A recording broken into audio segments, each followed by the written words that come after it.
बच्चों, आज हम पढ़ेंगे खड़ी बोली गद्य का विकास। हमने पढ़ा था हिंदी गद्य साहित्य का इतिहास में गद्य साहित्य का विकास पढ़ा था।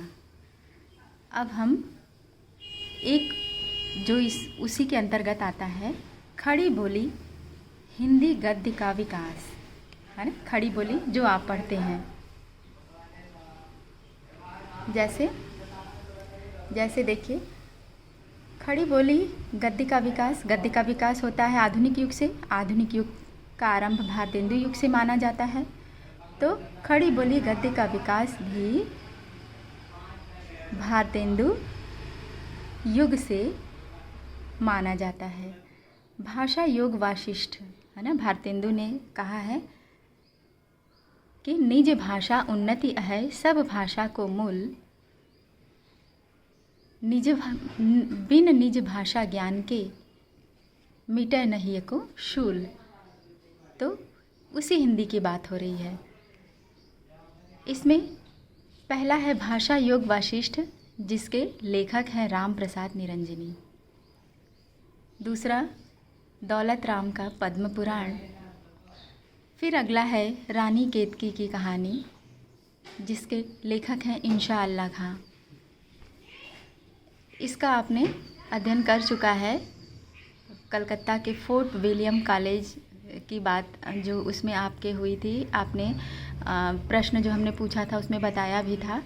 तो ये 4 गद्यकार हैं प्रमुख, है ना। खड़ी बोली गद्य के विकास में 4 प्रमुख गद्यकार का नाम आता है, जिसमें है इंशा अल्लाह खां, पंडित सदल मिश्र और लल्लू लाल तथा सदा सुखलाल।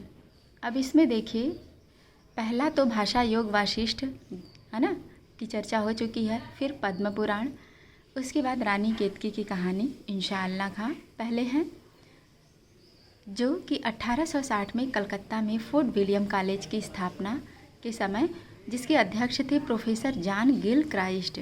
इसी कॉलेज के आश्रय में इन्होंने इंशा अल्लाह खां तथा लल्लू लाल जी का प्रेम सागर, सदल मिश्र जी का नासिकेतोपाख्यान तथा मुंशी सदा सुखलाल का सुख सागर, ये 4 प्रमुख हिंदी के खड़ी बोली हिंदी के गद्यकार हैं, आरंभकर्ता। इन्होंने खड़ी बोली में अपनी रचनाएं लिखी थीं। ठीक है, इनकी रचनाएं कौन कौन सी हैं अभी आपने देखा ना। इंशा अल्लाह खां की रानी केतकी की कहानी, सदल मिश्र जी का नासिकेतोपाख्यान एवं लल्लू लाल जी का प्रेम सागर तथा सदा सुखलाल का सुख सागर।